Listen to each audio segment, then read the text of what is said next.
सभी को जय हिंद, नमस्कार। आप लोग क्या पढ़ रहे हैं? हम लोग आज पढ़ेंगे हमारे भारत में पुर्तगाली गवर्नर के बारे में, ठीक है? आपका जो हिस्ट्री का यानी स्पेक्ट्रम बुक को हम लोग क्या करें, फॉलो करें, जिसमें जो आपका फर्स्ट चैप्टर है, यानी फर्स्ट चैप्टर नहीं बोल सकते इसको, थर्ड चैप्टर है हमारे बुक में देखा जाए अगर तो वो क्या है, भारत में यूरोपीय कंपनियों का आगमन। आपके भारत में यूरोपीय कंपनियों का आगमन कैसे होता है, यानी यूरोपियों का, यानी जो हमारे पुर्तगाली हैं, उनका यूरोप से लेकर भारत तक आने का जो जर्नी है वो हम लोग क्या कर चुके हैं, अपने एक लेक्चर में पूरा कर लिए हैं कि किस तरह से यूरोपीय हमारे भारत में आते हैं। उनके पूरे जर्नी को हमने क्या किया था, एक अपने वीडियो में मतलब कि क्या किया था, उसको कवर किया था। जैसे हमने आपको क्या बताया था कि जो आपका 1454 से लेके, यानी देखिए यहाँ पे हम क्या करते हैं, एक टाइम लाइन को हमने लेकर चला था, जिसमें हमने आपको बताया था कि हमारे 1454 से लेके, यानी यह जो आपकी कहानी होती है स्टार्ट, वो बहुत पहले पहले से क्या होती है, स्टार्ट होती है, यानी 1454 से लेके,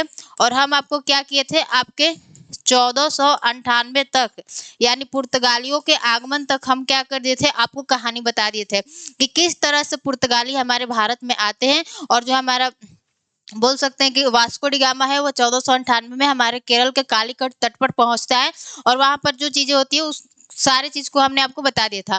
तो आज का जो हमारा जर्नी है वह क्या होगा कि हम लोग क्या करेंगे, पुर्तगाली गवर्नर के बारे में पढ़ना स्टार्ट करेंगे। तो पुर्तगाली गवर्नर को पढ़ने से पहले आपको एक चीज हमने और बताया था कि आपके 1501 में क्या होता है, कि हमारे 1501 में, यानी आपको अगर याद होगा कि हमारे 1501 में क्या होता है कि यूरोप से और एक व्यक्ति आते हैं, जिनका नाम क्या था, पेड्रो अल्ब्रेज कैब्राल। उनका नाम क्या था आपका, पेड्रो पेड्रो अल्ब्रेज अल्ब्रेज कैब्राल, ठीक है, कैब ब्राल। तो हमने आपको बताया कि जो आपके ये व्यक्ति है, इनका नाम क्या है, पेड्रो अल्ब्रेज कैब्राल। ये आपके 1501 में कहाँ आते हैं, भारत आते हैं। इनको हम लोग ब्राजील का खोजकर्ता भी बोलते हैं, क्योंकि जब ये पहली बार भारत आने के लिए इन्होंने अपनी जहाज को मतलब निकाला था, तो ये क्या होते हैं कि ब्राजील पहुंच जाते हैं, तो इनको क्या कहा जाता है, हमारे ब्राजील का खोजकर्ता भी कहा जाता है। तो ये जो आपके पेड्रो अल्ब्रेज कैब्राल है, फिर क्या होते हैं, हमारे भारत आते हैं। तो जब यह भारत आते हैं तो इन्होंने भारत में आके हमारे भारत के दो क्षेत्रों पर, यानी वह क्षेत्र कौन था आपका, कोचीन तथा क्या था, केन्नौर, कोचीन एंड केन्नौर, क्या था आपका दूसरा क्षेत्र, केन्नौर। तो ये क्या करते हैं कि आपके कोची तथा केन्नौर क्षेत्रों पर क्या करते हैं, अपनी स्थिति को मजबूत करते हैं, यानी उस पर कब्जा करके क्या करते हैं, पुर्तगालियों की स्थिति को क्या करते हैं, मजबूत करते हैं। तो जब पुर्तगालियों को हमारे भारत में दो क्षेत्र मिल जाते हैं, यानी एक कौन सा, कोचीन हो गया, और एक क्या हो गया आपका, केन्नौर हो गया, ठीक है। तो जब दो क्षेत्र मिल गया और यहाँ पे पेड्रो अल्ब्रेज कैब्राल ने क्या कर दिया, पुर्तगालियों की स्थिति को मजबूत कर दिया, तो अब हमारे पुर्तगाली क्या करते हैं, वह अपना गवर्नर बना के, यानी यूरोप से क्या करेंगे, यानी पुर्तगाल से क्या करेंगे, अपना गवर्नर बना के और भारत में उनको नियुक्त करेंगे। और वह गवर्नर क्या करेगा, अपने भारत में रहेगा, और यहाँ पर क्या करेगा, पुर्तगालियों की स्थिति को क्या करेगा, मजबूत करने की यानी सुदृढ़ करने की कोशिश करेगा। तो अब हम लोग यहाँ से कहानी को स्टार्ट करते हैं कि आखिर हमारे भारत में कौन कौन से पुर्तगाली गवर्नर का क्या क्या योगदान रहता है, ठीक है। तो इतना तक आपको समझ में आ गया कि हमने आपको बताया कि हमारे 1498 में वास्को डी गामा भारत आते हैं सबसे पहले, और वह केरल के कालीकट पे पहुंचते हैं। तो वह आते हैं तो फिर वो 1500, फिर क्या होता है कि 1501 में हमारे पेड्रो अल्ब्रेज कैब्राल आते हैं। इन्हें ब्राजील का खोजकर्ता भी कहा जाता है, और ये क्या करते हैं कि हमारे कोची तथा केन्नौर क्षेत्रों पर कब्जा कर लेते हैं और वहां पर पुर्तगाली स्थिति को मजबूत करते हैं। तो जब वहां पे पुर्तगालियों को दो क्षेत्र मिल गया भारत में, तो वो क्या करेंगे, अब भारत में रूल करने के लिए अपना वहां से गवर्नर बनाकर भेजेंगे। तो उन्हीं गवर्नर के बारे में हमें क्या करना है, आज पढ़ना है, ठीक है। तो थोड़ा सा हम गवर्नर के नाम देख लेते हैं, जिसमें से जो आपके 3 गवर्नर है वह क्या है, इंपॉर्टेंट है, और उनके टाइमलाइन को देख लेते हैं कि वह कब से कब तक भारत में रहते हैं। तो अगर हम लोग पुर्तगाली गवर्नर की बात करें, देखिए यहाँ पे क्या हम लिख रहे हैं, पुर्तगाली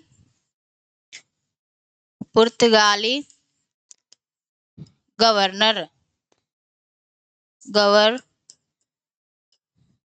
ठीक है। तो देखिए आपके पुर्तगाली गवर्नर में हम लोग 3 पुर्तगाली गवर्नर का नाम पढ़ेंगे, जिसमें क्या है, वो इंपॉर्टेंट है, ठीक है। तो देखिए, तो आपके पहले पुर्तगाली गवर्नर का अगर हम आपसे नाम पूछें कि पहले पुर्तगाली गवर्नर का नाम क्या था, तो फ्रांसिस्को डी अल्मोड़ा। ये नाम आपको बोल सकते हैं कि थोड़ा सा टफ लग रहा होगा, यानी आपने जब पहली बार सुना होगा फ्रांसिस्को डी अल्मोड़ा, तो फ्रांसिस्को डी अल्मोड़ा नाम को याद करने में क्या होगा, थोड़ा सा आपको कठिनाई होगा। लेकिन जब इसके बारे में हम लोग थोड़ा सा इसके स्टोरी को पढ़ते चलेंगे तो आपको क्या होगा, चीजें अच्छे से लर्न होती चली जाएगी। ठीक है, तो पहले गवर्नर का नाम क्या है, फ्रांसिस्को डी अल्मोड़ा। तो यहाँ पे हम लोग लिख दे रहे हैं कि पहले गवर्नर का नाम क्या है, फ्रांसिस्को डी अल्मोड़ा। मेरे साथ बोलिए, पहले गवर्नर का नाम क्या है आपका, फ्रांसिस्को डी अल्मोड़ा। तो यहाँ पे लिख देते हैं फ्रांसिस्को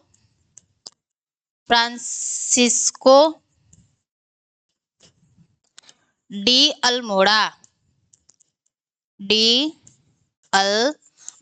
तो आपके पहले गवर्नर कौन थे, फ्रांसिस्को डी अल्मोड़ा। अगर इनके हम लोग टाइम का बात करें कि ये कब से कब तक हमारे भारत में क्या करते हैं, आकर रहते हैं, तो यह 1505 से लेके आपके 1509 तक क्या करते हैं, आपके भारत में रहते हैं।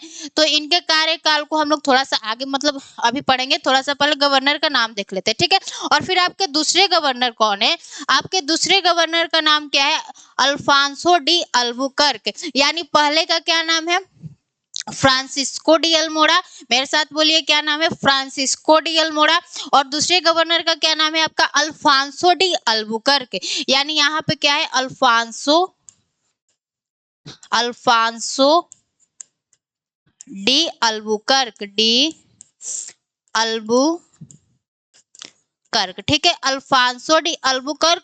और जो हमारे तीसरे गवर्नर है वो थोड़ा सा मतलब उनका बोल सकते हैं कि ज्यादा योगदान नहीं रहता है भारत में पुर्तगाली स्थिति को सुदृढ़ करने में, लेकिन थोड़ा सा हम लोग उनको भी देख लेंगे। ठीक है, तो आपके तीसरे गवर्नर का नाम क्या है, अगर हम तीसरे गवर्नर की नाम को बताएं तो तीसरे गवर्नर कौन हो जाते हैं आपके, नीनो द कुन्हा।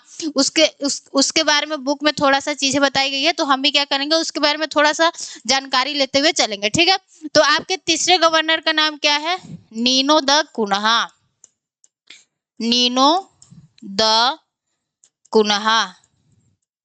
ठीक है, नीनो द कुन्हा। अगर अल्फांसो डी अल्बुकर्क का हम लोग आपसे पूछे कि यह कब से कब तक हमारे भारत में रहता है, तो इसका कार्यकाल कब से कब तक रहता है, 1509 से लेके 1515 तक क्या करता है, यह भारत में रहता है।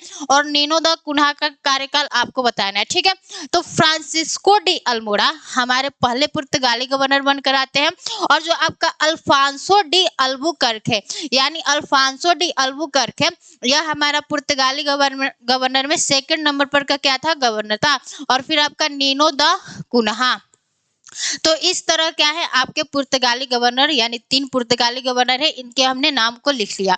अब हम लोग क्या करेंगे कि जो आपके पुर्तगाली गवर्नर है यानी आपके फ्रांसिस्को डी अल्मोड़ा और अल्फांसो डी अल्बुकर्क और नीनो द कुन्हा के बारे में, इनके कार्यकाल को हमने देख लिया कि कब से कब तक है। अब इनके बारे में हम लोग देखेंगे कि इन्होंने भारत में आके क्या क्या चीजें किया। ठीक है, तो सबसे पहले हमारे गवर्नर कौन है, फ्रांसिस्को डी अल्मोड़ा है।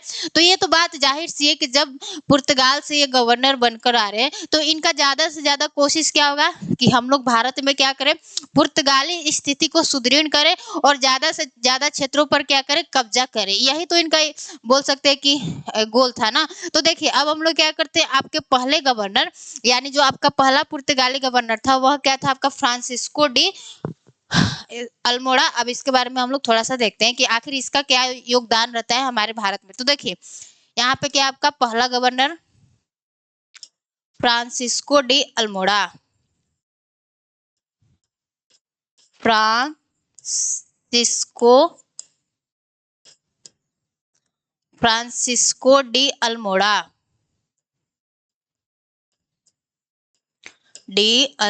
ठीक है, तो अब हम लोग इसके बारे में देखते हैं कि इसका क्या योगदान रहता है हमारे भारत में। ठीक है, तो ये जो आपका फ्रांसिस्को डी अल्मोड़ा है, यह क्या है आपका पहला पुर्तगाली गवर्नर होता है। यानी इसी से क्या होते हैं कि हमारे भारत में पुर्तगाली गवर्नर का स्टार्टिंग हो जाता है। तो ये जो आपका फ्रांसिस्को डी अल्मोड़ा है, यह पहला क्या होता है आपका पुर्तगाली गवर्नर होता है। यानी इसी से क्या होते हैं, अब हमारे भारत में पुर्तगालियों की जो बोल सकते हैं कि आने जाने का सिलसिला होता है, स्टार्ट होता है। तो फ्रांसिस्को डी अल्मोड़ा क्या होता है, यह भारत में पहला पुर्तगाली गवर्नर होता है। तो देखिए, जब फ्रांसिस्को डी अल्मोड़ा भारत में आता है, तो यानी जब फ्रांसिस्को डी अल्मोड़ा को पुर्तगालियों ने गवर्नर बनाकर भारत में भेजा, तो इससे कहा गया कि तुम जाओ और भारत में क्या करो, पुर्तगाली स्थिति को क्या करो, सुदृढ़ करो। यानी जो पुर्तगालियों की स्थिति है उसको क्या करो, तुम जाओ और भारत में उसको क्या करो, सुदृढ़ करो। तो हमारे जो फ्रांसिस्को डी अल्मोड़ा है, यानी जो आपको फ्रांसिस्को डी अल्मोड़ा है, इनको बोला जाता है कि आप भारत में जाइए और आप भारत में जाकर क्या कीजिएगा कि वहां पर हमारी शक्ति को, यानी पुर्तगालियों की शक्ति को क्या कीजिएगा, सुदृढ़ कीजिएगा। तो इनके बारे में हम लोग अगर पहला पॉइंट लिखें कि इनके बारे में क्या कहा गया, पहली चीज तो बोला गया कि पुर्तगाली स्थिति को क्या कीजिएगा, आप सुदृढ़ कीजिएगा। पुर्तगाली स्थिति को क्या कीजिएगा, आप सुदृढ़ कीजिएगा। ठीक है, पुर्तगाली स्थिति को सुदृढ़ कीजिएगा। अब आपका पुर्तगाली स्थिति को इन लोगों ने तो बोला कि सुदृढ़ कीजिएगा, तो पुर्तगाली स्थिति को सुदृढ़ करने के लिए, यानी पुर्तगालियों की स्थिति को मजबूत करने के लिए भारत में आपको कुछ ना कुछ तो करना होगा ना।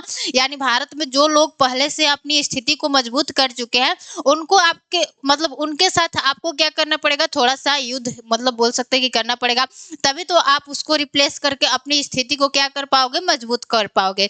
तो भारत में अभी इस समय आपको कौन मजबूत दिख रहे हैं, तो अभी हमें क्या दिखता है कि जो मुसलमानों का व्यापार होता है, जो अरबों का ट्रेड होता है, वह हमारे यूरोप के देश एक इटली के साथ क्या होता है, बहुत अच्छे से चलता है। तो इन लोगों का पहला, यानी इन लोगों का जो पहला बोल सकते हैं कि गोल है, वह क्या है कि हमारे मुसलमानों के यानी अरबों के व्यापार को क्या करना है, हमें नष्ट करना है। तो इससे जब कहा गया कि आपको क्या करना है, भारत में पुर्तगाली स्थिति को क्या करना है, सुदृढ़ करने के लिए, और कहा गया कि तुमको क्या करना है कि हमने तो बोल दिया कि भारत में पुर्तगाली स्थिति को सुदृढ़ करना है, तो स्थिति को सुदृढ़ करने के लिए आपको क्या करना होगा।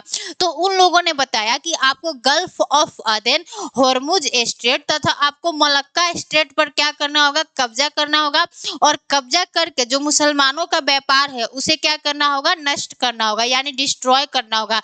अब इन सारे को हम लोग क्या करें, मैप पे लोकेट कर दे रहे हैं कि आपका गल्फ ऑफ अदेन कहाँ है, होर्मुज स्ट्रेट कहाँ है, मलक्का स्ट्रेट कहाँ है, किस लिए उस पर बोलते हैं कि तुम उस पर कब्जा करो। तो देखिए, अगर हम लोग पहले की बात करें, पुराने समय में, अभी भी बोल सकते हैं कि हमारे जहाजों का या समुद्र का बहुत ज्यादा योगदान है क्या, एक देश से दूसरे देश में ट्रेड करने के लिए। ठीक है, तो उसी समय हमारे लिए, यानी जो हमारे पुर्तगाली हैं, उन्होंने क्या कहा, जब गवर्नर बनाकर भेजा हमारे फ्रांसिस्को डी अल्मोड़ा को, तो फ्रांसिस्को डी अल्मोड़ा को कहा कि जाओ तुम भारत में अपनी पुर्तगाली स्थिति को सुदृढ़ करो, और तुम क्या करो कि गल्फ ऑफ अदेन, अब गल्फ ऑफ अदेन कहाँ है उसको हम लोग क्या करते हैं, एक बार मैप पे देख लेते हैं। ठीक है, देखिए ये क्या हो गया, आपका अफ्रीका कॉन्टिनेंट हो गया, और यहाँ पे आपका रेड सी है।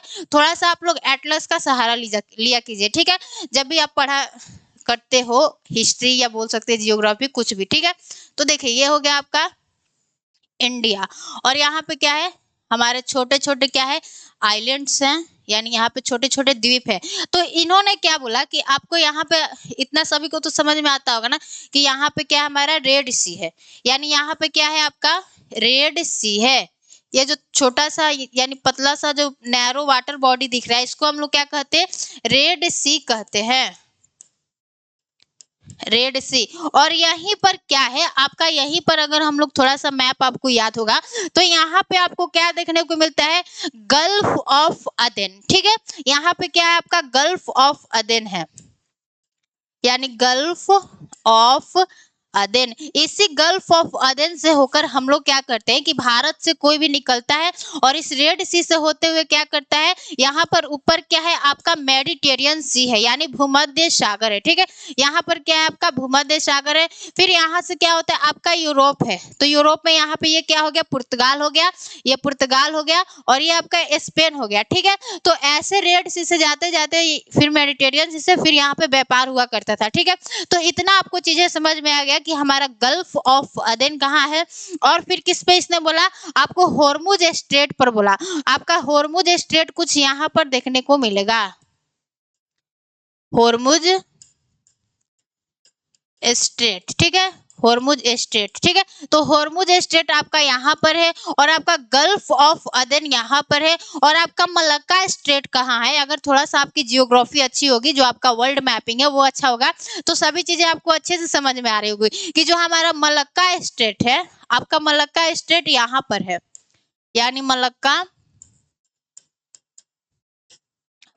स्ट्रेट। तो ये जो आपका मलक्का स्ट्रेट है, यह हमारे साउथ चाइना सी को यानी दक्षिणी चीन सागर को हमारे अंडमान सी से क्या करता है, कनेक्ट करता है। यानी किसी भी जहाज को, यानी जो अपना ट्रेड करने वाली हमारी जहाजें होती है, अगर उसको सामान को अपने साउथ चाइना सी से अंडमान सी में जाना है तो उसको मलक्का स्ट्रेट से होकर ही जाना पड़ेगा, ठीक है। तो आपको मलक्का स्ट्रेट समझ में आ गया और यहाँ पर हमारा नीचे क्या है, आपका इंडियन ओशियन है, ठीक है। यहाँ पे क्या है, इंडियन ओशियन है। तो हमारे पुर्तगाली गवर्नर पहले जो हमारे फ्रांसिस्को डी अल्मोड़ा थे, उनको तो बोला गया कि जाओ आप क्या करो, भारत में पुर्तगाली स्थिति को सुदृढ़ करो। तो स्थिति को सुदृढ़ करने के लिए बोला गया, तो कुछ ना कुछ करेंगे तभी तो कुछ जाके काम बनेगा। ऐसे ही हाथ पे हाथ रख के बैठे रहेंगे तो कुछ तो काम होगा नहीं।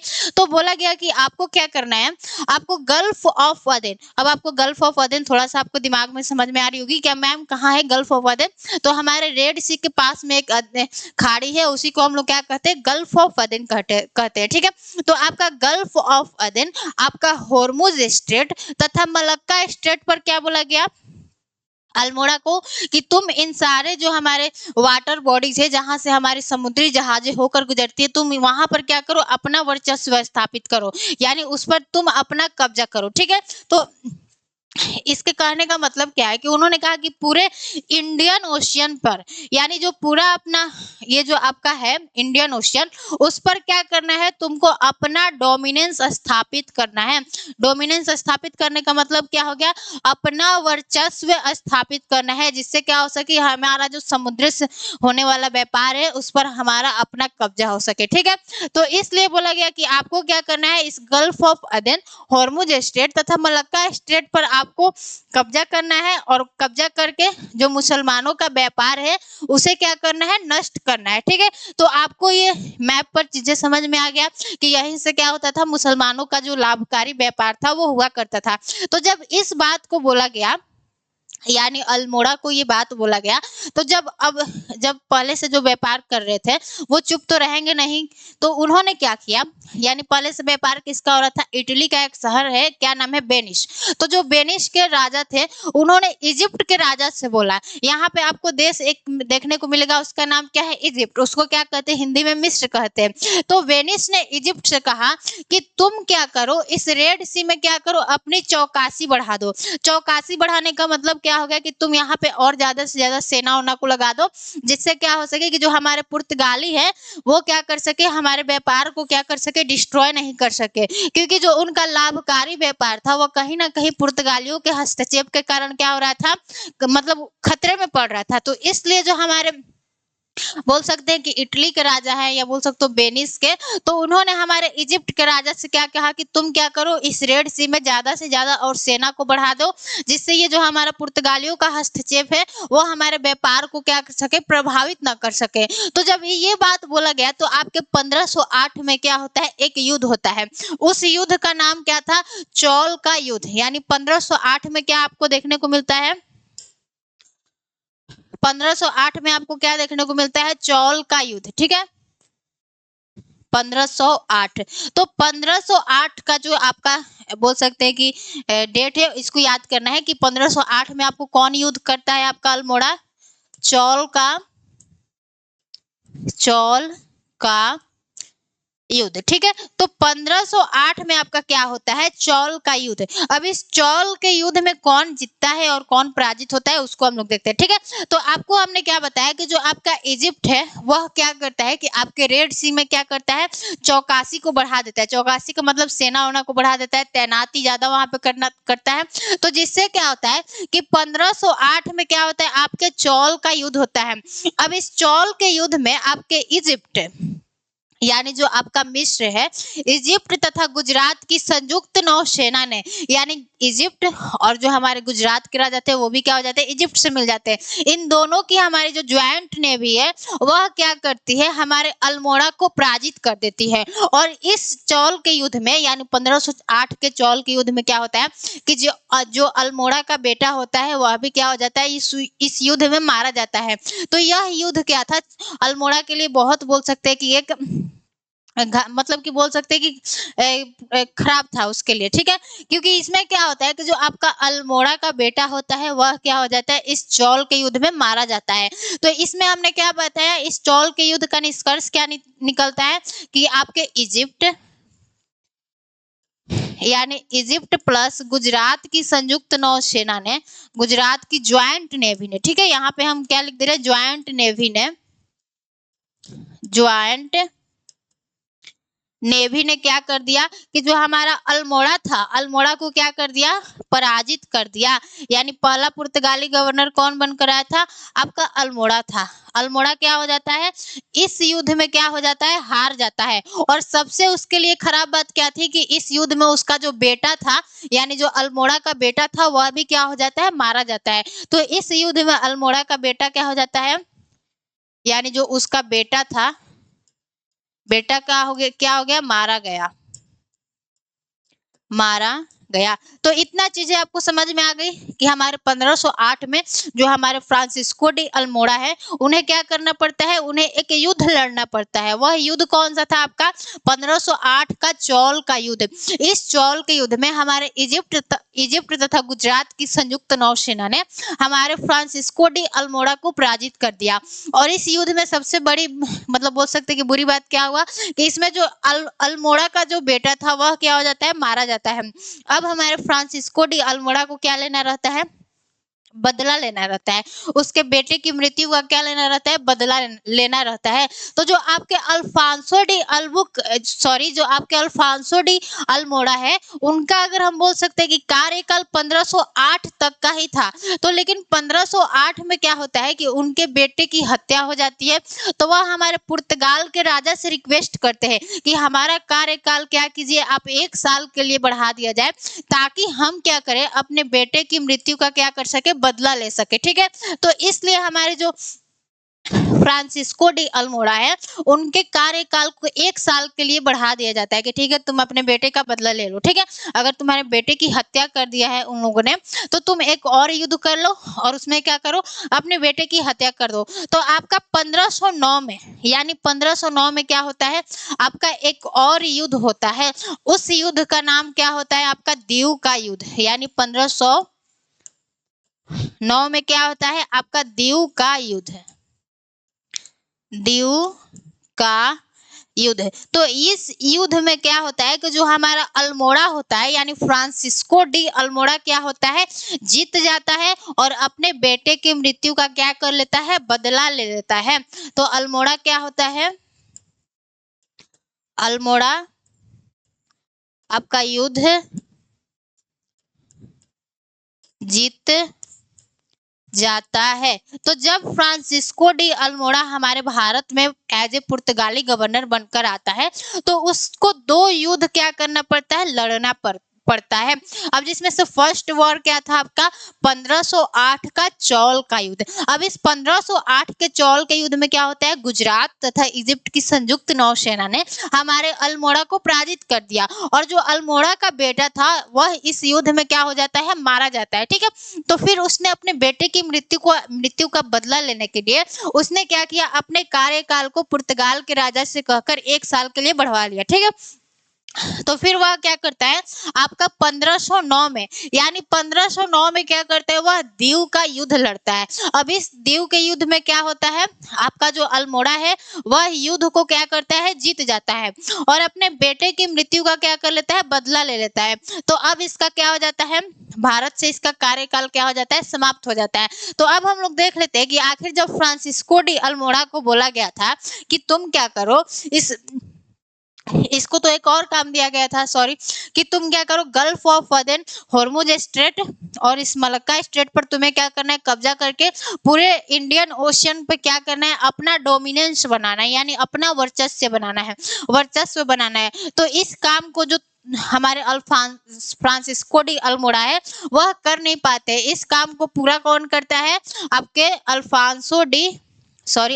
फ्रांसिस्को डी अल्मोड़ा इस काम को कर नहीं पाता है, तो इस काम को पूरा कौन करते हैं? आपके अल्फांसो डी अल्बुकर्क, यानी जो दूसरा गवर्नर आता है अल्बुकर्क, वह क्या करता है? इस पूरे काम को कंप्लीट करता है। तो लेकिन जो आपके फ्रांसिस्को डी अल्मोड़ा है उन्होंने एक और काम किया था, उसके काम को, वो जो आपका काम है उसको देख लेते हैं, ठीक है। तो जो आपके अल्मोड़ा साहब थे, यानी हम शॉर्ट में क्या लिख रहे हैं? अल्मोड़ा। अब फ्रांसिस्को डी अल्मोड़ा, इतना बड़ा नाम हम नहीं लिखेंगे, ठीक है। तो आपके जो फ्रांसिस्को डी अल्मोड़ा है इन्होंने क्या लाया था? ब्लू वाटर पॉलिसी लाया था। ब्लू वाटर पॉलिसी क्या है अभी बता रहे, ठीक है। ये क्या लाए थे? आपके ब्लू वाटर पॉलिसी, ठीक है। तो ये जो आपका ब्लू वाटर पॉलिसी है इसे हम लोग कार्टेज सिस्टम भी कहते हैं, यानी इसे हम लोग कार्टेज प्रणाली भी कहते हैं। यहाँ पे हम लिख दे रहे हैं, इसे क्या कहते हैं? कार्टेज प्रणाली। कार्टेज प्रणाली। तो ये आपका ब्लू वाटर पॉलिसी क्या था? जो कि क्या लाया था? हमारा अल्मोड़ा लाया था। तो ये देखिए, ये जो आपका ब्लू वाटर पॉलिसी है यह एक तरह का क्या था? लाइसेंस था। यानी जो आपका ब्लू वाटर पॉलिसी है यह एक तरह का लाइसेंस था जिसको गोवा के गवर्नर से लेना पड़ता था, ठीक है। तो ये जो आपका ब्लू वाटर पॉलिसी है इसके तहत क्या किया जाता था कि हमारे जो भारतीय जहाज हुआ करते थे उससे क्या किया जाता था? टैक्स वसूला करा जाता था। तो यह क्या था? इनका एक टैक्स वसूलने का, बोल सकते हैं कि यह क्या था? इनका एक तरीका था। तो ब्लू वाटर पॉलिसी क्या था? तो आपको बताना होगा। ऐसे तो हमारे बोल सकते हैं कि छोटे छोटे एग्जाम्स में यही पूछ लेता है कि ब्लू वाटर पॉलिसी लाया किसने था? तो फ्रांसिस्को डी अल्मोड़ा। लेकिन आपके एग्जाम में ये नहीं पूछेगा कि कौन लाया था, ठीक है। तो हमने आपको क्या बताया कि जो हमारे फ्रांसिस्को डी अल्मोड़ा है उन्होंने ब्लू वाटर पॉलिसी लाया, जो कि क्या था? एक तरह का लाइसेंस था जिसे क्या करना पड़ता था कि जो भी हमारे भारतीय व्यापारी थे उनको गोवा के गवर्नर से लेना पड़ता था। अगर हमारे भारतीय व्यापारी इस हमारे लाइसेंस को नहीं लेते थे तो उसके बाद क्या किया जाता था कि जो हमारे भारतीय जहाज थे उनको पुर्तगालियों द्वारा लूट लिया जाता था।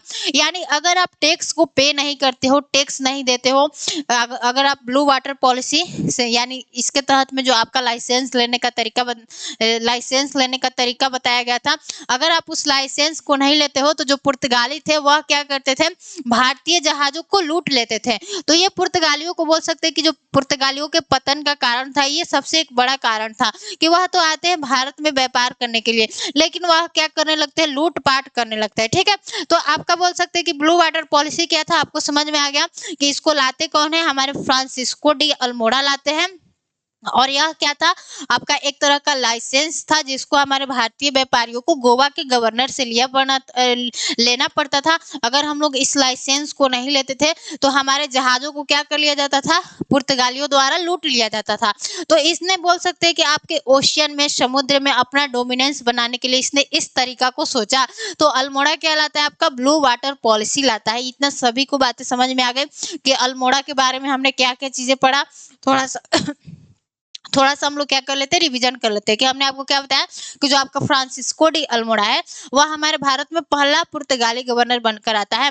तो जब वह भारत में पुर्तगाली गवर्नर बनकर आता है तो उसको पुर्तगाल से बोला जाता है कि तुम भारत में जाओ और क्या करो? पुर्तगाली स्थिति को सुदृढ़ करो, यानी मजबूत करो।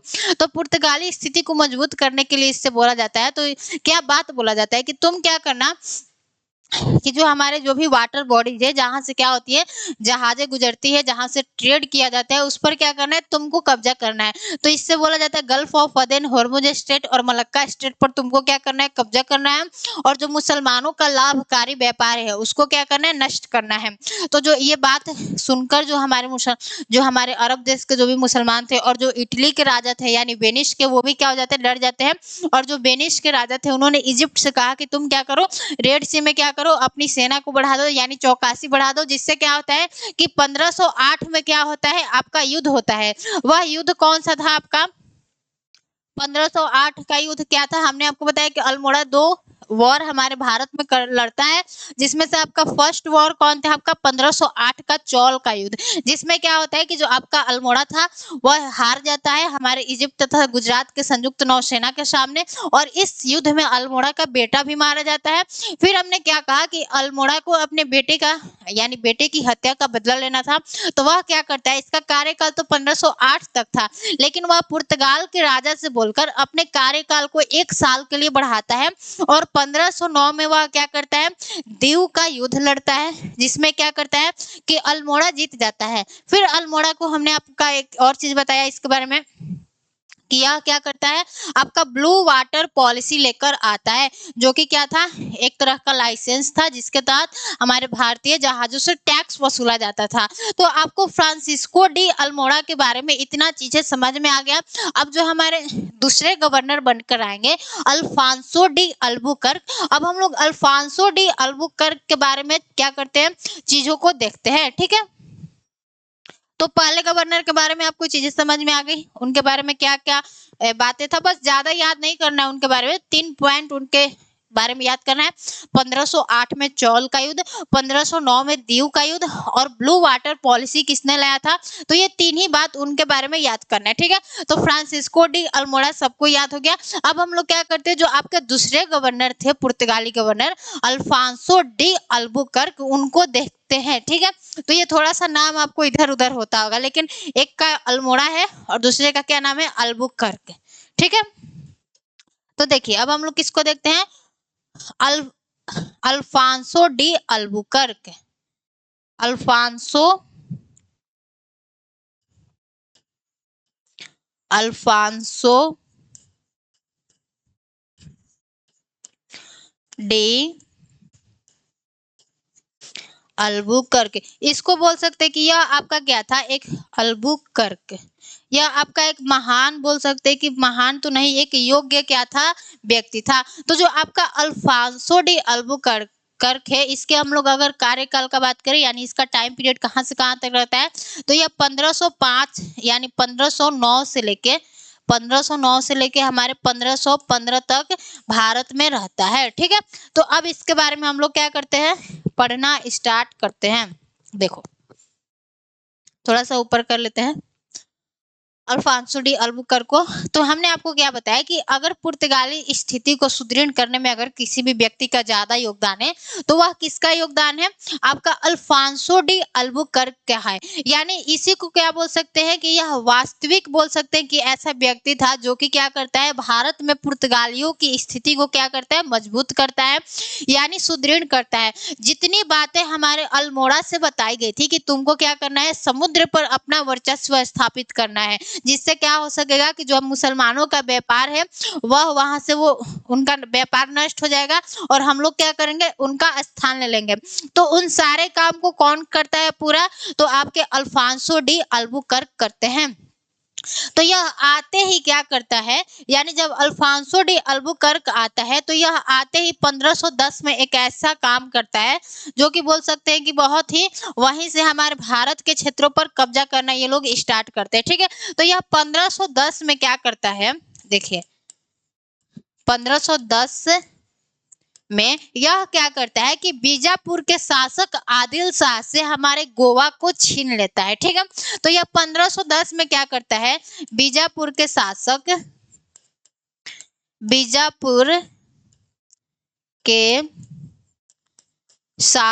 आदिल शाह से, वहां के शासक का नाम क्या था, आदिल शाह। ठीक है, तो यह बीजापुर के शासक आदिल शाह से क्या कर लेता है, यह गोवा को छीन लेता है। तो आखिर गोवा का महत्व क्या था, उसके बारे में हम लोग थोड़ा सा देखते हैं। यह गोवा को क्या कर लेता है, छीन लेता है। तो हमने आपको क्या बताया कि यह आते ही, यानी जो आपका अल्फांसो डी अल्बुकर्क है, यह भारत में आते ही यह 1510 में क्या करता है कि जो हमारे बीजापुर के शासक थे आदिल शाह, उनसे क्या करता है, आपके गोवा को छीन लेता है। यानी अगर हम लोग गोवा की लोकेशन को देखें, कुछ इसका लोकेशन कैसा है, यहाँ पर है। ठीक है, देखिए मैप अच्छा तो नहीं बना, लेकिन कोई बात नहीं। देखिए गोवा कहाँ है, यहाँ पर है। यानी गोवा क्या है, आपका एक तरह का क्या क्या है आपका एक प्राकृतिक बंदरगाह है। अब हम लोग क्या करते हैं, गोवा के इंपॉर्टेंस को देखते हैं कि आखिर हमारे जो पुर्तगाली गवर्नर अल्फांसो डी अल्बुकर्क थे, उन्होंने आते ही गोवा पर क्यों कब्जा किया। तो सबसे पहली बात तो क्या है कि जो आपका गोवा है वह क्या है, एक प्राकृतिक बंदरगाह है। यानी आपका गोवा क्या है, एक तो प्राकृतिक बंदरगाह है, प्राकृतिक बंदरगाह है। और जब यह प्राकृतिक बंदरगाह है तो बंदरगाह क्या होते थे उस समय, बहुत ज्यादा इम्पोर्टेंट मतलब बंदरगाहों का ही बोल सकते हैं कि बहुत बड़ा योगदान होता था, क्योंकि ये जितना भी चीजें भारत से लेते थे तो उसको एक्सपोर्ट इंपोर्ट करने के लिए तो बंदरगाह ही जरूरी होता है ना। तो ये क्या करता है कि सबसे पहले गोवा पर कब्जा करता है 1510 में। अब गोवा का इंपॉर्टेंस क्या था, तो सबसे पहले तो गोवा जो था आपका एक प्राकृतिक बंदरगाह था और इसका बोल सकते हैं कि सामरिक महत्व भी था, यानी इसका स्ट्रैटेजिक इंपॉर्टेंस भी था। स्ट्रैटेजिक इंपॉर्टेंस भी था, ठीक है, इंपॉर्टेंस भी था। स्ट्रैटेजिक इंपॉर्टेंस का मतलब क्या हो गया, यानी इसका सामरिक महत्व भी था।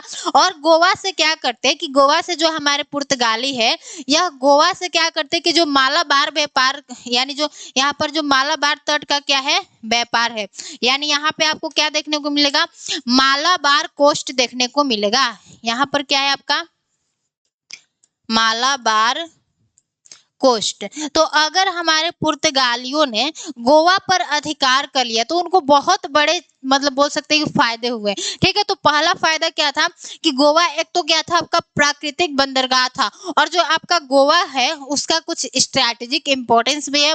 और जो आपका गोवा है, अगर गोवा पे इन लोगों ने कब्जा कर लिया तो वो क्या करते कि हमारे मालाबार कोस्ट से क्या करते, जो भी व्यापार होता था उसको नियंत्रण कर लेते, यानी उसकी देखरेख करते। और ये क्या करते कि मालाबार तट से व्यापार को नियंत्रण रखने के साथ साथ ये लोग क्या करते कि जो हमारे दक्षिण के राजा थे उनकी नीतियों का भी ये क्या करते, निरीक्षण करते कि दक्षिण के राजा हमारे मतलब हमारे लिए ये क्या क्या बोल सकते कि षड्यंत्र कर रहे हैं। तो ये यहाँ से इनको देखना क्या हो जाता था, इजी हो जाता था, ठीक है। तो गोवा के बारे में आपको समझ में आ गया कि जो हमारे अल्फांसो डी अल्बुकर्क उन्होंने आकर सबसे पहले गोवा को ही क्यों बोल सकते कि अपने कब्जे में किया। तो सबसे पहले क्या है, गोवा आपका एक प्राकृतिक बंदरगाह है। दूसरा क्या है कि यह एक स्ट्रैटेजिक इसका इंपॉर्टेंस है, यानी सामरिक महत्व है।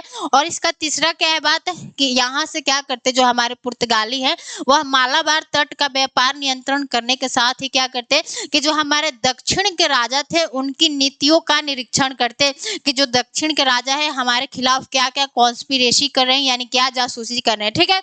तो इतना चीजें आपको समझ में आ गया कि यह अल्फांसो डी जो आपका अल्बुकर्क है, यह इसने पहला काम किया क्या किया कि 1510 में बीजापुर के शासक आदिल शाह से गोवा को छीन लिया।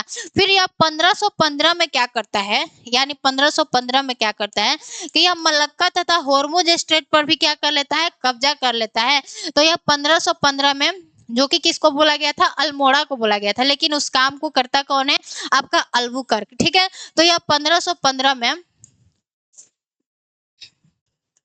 मलक्का तथा होर्मुज पर क्या कर लेता है, आपका कब्जा कर लेता है। मलक्का तथा होर्मुज पर क्या कर लिया, आपका कब्जा कर लिया। तो इतना बातें समझ में आ गई। अब इसके बारे में ये दो बातें जो इसका बोल सकते हैं कि बहुत बड़ा योगदान था उसको याद करना है, ठीक है। कि 1510 में बीजापुर के शासक आदिल शाह से गोवा छीन लिया और 1515 में इसने क्या किया, हमारे मलक्का तथा होर्मुज स्ट्रेट पर इसने क्या किया, कब्जा कर लिया, ठीक है। अब हम लोग क्या करते हैं कि जो आपके अल्फांसो डी अल्बुकर्क थे, यानी इसको क्या लगा कि जो हमारे पुर्तगाली हैं, पुर्तगालियों की संख्या क्या करना है, भारत में बढ़ाना है। यानी पुर्तगाली साम्राज्य कैसे भारत में बनेगा, उसको बनाने के लिए कुछ पुर्तगाली लोग भी होना चाहिए। तो इसने क्या दिमाग लगाया, इसने कहा कि भारत में पुर्तगालियों की संख्या को बढ़ाने के लिए एक काम किया जाए। तो इसने क्या कहा, भारत में पुर्तगालियों की संख्या को बढ़ाने के लिए, यानी जो पुर्तगाली बोल सकते हैं कि पुरुष थे उनको बोला इसने कि आप क्या कीजिए, भारतीय महिलाओं से शादी कीजिए। तो अब भारतीय महिलाएं हमारे अंग्रेजों से शादी क्यों करें, क्योंकि हमारे यहाँ तो ऐसे होता है कि अगर एक स्टेट से कोई दूसरे स्टेट में शादी करता है तो अभी हमने मतलब इस जमाने में हम लोग क्या करते हैं, बहुत सोचते हैं, लेकिन उस समय क्या था कि वो तो यूरोप कॉन्टिनेंट से आते थे और उस समय क्या बोला गया कि पुर्तगालियों से आपको क्या करना है, विवाह करना है तो कोई महिला नहीं करती। लेकिन उस समय हमारे भारत में क्या था कि एक सती प्रथा आ रहा था, ठीक है, यानी सती प्रथा चला आ रहा था। तो क्या हुआ कि पुर्तगालियों ने दिमाग लगाया कि यहाँ पर क्या होता है कि जो विधवा महिलाएं होती है उनको सती प्रथा के द्वारा बहुत सी, उनको बोल सकते हैं कि उन पे अत्याचार किया जाता है। तो जो आपका अल्बुकर्क है, इसने दिमाग लगाया कि हम क्यों ना गोवा में सती प्रथा का अंत कर दे, जो कि हमारी, जिससे क्या होगी कि जो हमारी विधवा महिलाएं होंगी वह क्या करेंगी, हमारी पुर्तगालियों से शादी करेंगी, जिससे क्या होगा कि भारत में पुर्तगालियों की संख्या क्या होगा, बढ़ेगा। तो इसने बोल सकते हैं कि गोवा में सती प्रथा का अंत किया, वो भी किसके फायदे के लिए, तो अपने फायदे के लिए, ताकि क्या हो सके जो हमारी विधवा महिलाएं हैं वह हमारे पुर्तगाली पुरुषों से क्या कर सके, शादी करे, और जब शादी करेंगे तो बच्चे होंगे उनके, और जब बच्चे होंगे तो क्या होगा, पुर्तगालियों की संख्या क्या होगी, भारत में बढ़ेगी। तो ये बहुत चालाक था। ये आके क्या कहता है कि यहाँ पे क्या करना है, आपका पुर्तगालियों की संख्या को बढ़ाना है। तो पुर्तगालियों की संख्या कैसे बढ़ेगी, जब यहाँ पे शादी करेंगे, बच्चे होंगे, तभी तो बढ़ेगा संख्या। तो लेकिन कोई भी महिला क्यों अंग्रेजों से शादी करना चाहेगी, क्योंकि मतलब क्या उनके पास मजबूरी होगी। तो क्या इसने सोचा कि हम लोग गोवा में क्या करते हैं, सती प्रथा का अंत करते हैं, जिससे क्या होगा कि जो विधवा महिलाएं हैं वो दोबारा से शादी कर सकेंगी, और हमारे पुर्तगाली पुरुषों से क्या करेंगी, अगर वो शादी करेंगी तो बच्चे होंगे, और जिससे क्या होगा कि पुर्तगालियों की जो जनसंख्या है वह हमारे भारत में बढ़ेगी। तो यह इसलिए इसने क्या किया कि हमारे गोवा में इसने सती प्रथा का क्या किया, अंत किया। तो इसने बोल सकते कि इसका एक योगदान क्या था कि यह गोवा में हमारे क्या करता है, आपके सती प्रथा का अंत करता है, सती प्रथा का अंत करता है। या क्यों करता है, इसके फायदों को आपने देख लिया, ठीक है। तो आपको अल्फांसो डी अल्बुकर्क के बारे में बस इतना ही, जो इसका महत्व है इसके बारे में इतना ही चीजें याद करना है, ठीक है। तो अब अल्फांसो डी अल्बुकर्क के बारे में आपने देख लिया।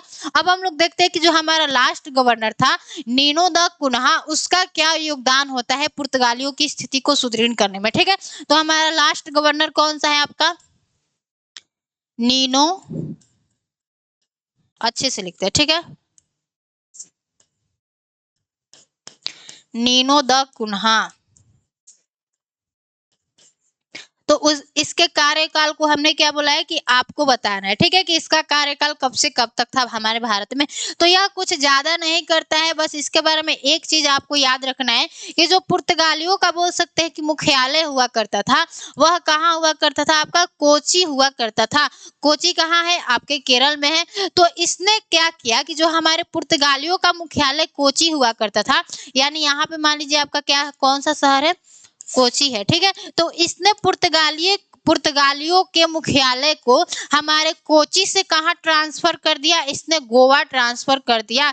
तो पुर्तगालियों का जो मुख्यालय था कोची से कहाँ चला गया, आपका गोवा चला गया। इसको ले जाने वाला कौन सा गवर्नर होता है, तो आपका नीनो द कुन्हा होता है। तो ये क्या कर दिया, जो आपके पुर्तगालियों का बोल सकते हैं कि मुख्यालय है वह कहाँ से कहाँ कर दिया, तो कोची से गोवा कर दिया। अगर आपसे कोई पूछे कि पुर्तगालियों के जो मुख्यालय है वह कोची से गोवा किस गवर्नर ने किया था, तो आपका नीनो द कुन्हा ने किया था। और ये क्या करता है कि जो पुर्तगालियों की स्थिति है, यानी पुर्तगालियों की स्थिति को क्या करता है, हमारे पूर्वी भारत में स्थापित करने की क्या करता है, कोशिश करता है। यानी यह क्या करता है, जब नीनो दी कुन्हा आता है तो इसके बारे में बस एक बात याद रखना है कि यह पुर्तगालियों के मुख्यालय को आपके कोची से कहाँ करता है, गोवा करता है। और इसने क्या किया कि जो आपका पुर्तगालियों की जो स्थिति है उसको क्या करता है कि हमारे पूर्वी भारत में क्या करता है, स्थापित करने की कोशिश करता है। तो नीनो दी कुन्हा के बारे में बस आपको इतना बात याद रखना है। अब हम लोग क्या करते हैं कि थोड़ा सा हमारे पुर्तगालियों की धार्मिक नीति कैसी थी उसको देखते हैं। तो पुर्तगालियों की अगर हम लोग धार्मिक नीति को देखें, यानी पुर्तगालियों की धार्मिक नीति, ठीक है, यहाँ पर क्या आपका पुर्तगालियों की धार्मिक नीति, तो अगर आप लोग पुर्तगालियों की धार्मिक नीति के बारे में बात करते हैं, तो जो हमारे पुर्तगाली थे वह क्या करते हैं कि जब प्रारंभ में हमारे भारत में आते हैं तो वह हिंदुओं के प्रति क्या थे, सहिष्णु थे। यानी यह प्रारंभ में क्या थे, आपके हिंदुओं के प्रति सहिष्णु थे। वह मुसलमानों का क्या करते थे, दमन करते थे। ठीक है, अब हम लोग क्या देख रहे हैं, आपके पुर्तगालियों की धार्मिक नीति को देख रहे हैं। यानी हमने गवर्नर को कंप्लीट कर लिया। अब हम लोग देख लेते हैं कि आखिर जब पुर्तगाली आते हैं तो हमारे भारत के धर्म थे जो, उसके प्रति इनका कैसा रवैया था। तो ये लोग क्या करते हैं कि आरंभ में यानी प्रारंभ में यह मुसलमानों के प्रति क्या थे, सॉरी जो हमारे हिंदू थे, हिंदुओं के प्रति क्या थे, सहिष्णु थे। यानी हिंदुओं के प्रति क्या थे, आपके सहिष्णु थे। हिंदुओं के प्रति क्या थे, आपके सहिष्णु थे, सहिष्णु थे। लेकिन ये लोग मुसलमानों का क्या करते थे, बट ये मुसलमानों का क्या करते थे, मुसलमानों का दमन करते थे। ठीक है, मुसलमानों का ये लोग क्या करते थे, दमन करते थे। तो प्रारंभ में तो क्या था, इनका ये सीन था कि प्रारंभ में इन्होंने क्या किया, हिंदुओं के प्रति ये लोग सहिष्णु हुआ करते थे और हमारे मुसलमानों का क्या करते थे, दमन करते थे। फिर इन लोगों ने क्या किया कि हिंदुओं का भी दमन यानी शोषण स्टार्ट कर दिया।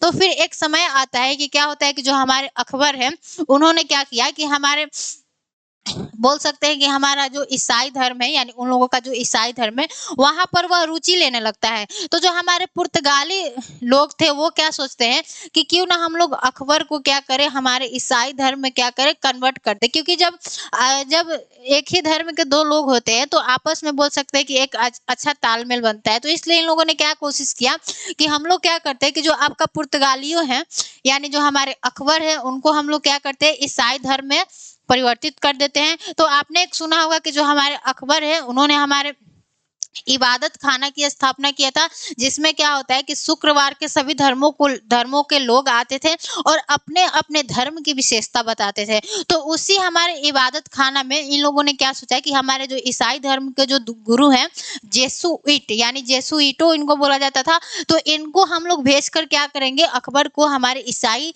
धर्म में क्या करेंगे, कन्वर्ट कर देंगे। लेकिन वो लोग अकबर को ईसाई धर्म बनवाने में क्या होते हैं, असफल होते हैं। तो ये बोल सकते हैं कि आपके पुर्तगालियों की क्या थी, धार्मिक नीति थी। अब हमारे पुर्तगालियों की प्रशासनिक तथा राजनीतिक नीति क्या थी, उसको अगले क्लास में देखेंगे। लेकिन हम लोग देख लेते हैं कि आखिर आपके पुर्तगालियों के पतन के कारण क्या थे। यानी पुर्तगाली जब आते हैं तो बहुत हमारे जल्दी उनके बोल सकते हैं कि भारत से उनका प्रभाव कम भी हो जाता है। तो आखिर हमारे पुर्तगालियों के पतन के कारण क्या थे। अगर हम लोग उनके पतन को देखें, पुर्तगालियों के पतन को देखें, तो पुर्तगालियों के पतन के आपके कारण क्या थे। तो सबसे पहला कारण क्या था आपका, देखो सबसे पहला कारण क्या था कि अगर आपसे कोई पूछे कि पुर्तगालियों के पतन के कारण क्या थे, तो जो आपका इस स्पेन के साथ विलय, यानी स्पेन के साथ विलय का मतलब क्या होता है कि अगर आपने वर्ल्ड मैप देखा होगा, देखो यहाँ पर क्या है, अगर आपने वर्ल्ड मैप देखा होगा तो यहाँ पे क्या है, आपका अफ्रीका है। ठीक है, और अफ्रीका के ऊपर यहाँ पे क्या है, हमारा यूरोप स्टार्ट होता है। तो यहाँ पे कौन सा आपका देश पड़ता है, यहाँ पर आपका पुर्तगाल है और यहीं पर क्या है, आपका स्पेन है। तो इसका सबसे पहला कारण क्या था कि जो आपका पुर्तगाल है वह क्या हो जाता है, हमारे स्पेन के राजा के साथ क्या हो जाता है, मिल जाता है। और जब हमारे स्पेन के राजा का पतन यानी स्थिति कमजोर होता है या स्पेन का पतन होता है, तो उसके साथ क्या हो जाता है, आपके पुर्तगाल का भी क्या हो जाता है, पतन हो जाता है। तो देखिए कहाँ गया, हाँ तो देखिए क्या है कि स्पेन के साथ विलय, यानी स्पेन के साथ विलय का मतलब क्या होगा कि 1580 में पुर्तगाल स्पेन के राजा के साथ है। देखो 1580 में जो हमारा पुर्तगाल है वह हमारे स्पेन के राजा के साथ क्या हो जाता है, जुड़ जाता है। जिससे क्या होता है कि पुर्तगाल की शक्ति कमजोर हो, यानी अगर स्पेन की जब शक्ति कमजोर होती है तो उसके साथ साथ क्या हो जाता है, पुर्तगाल की भी शक्ति क्या हो जाती है, कमजोर हो जाती है।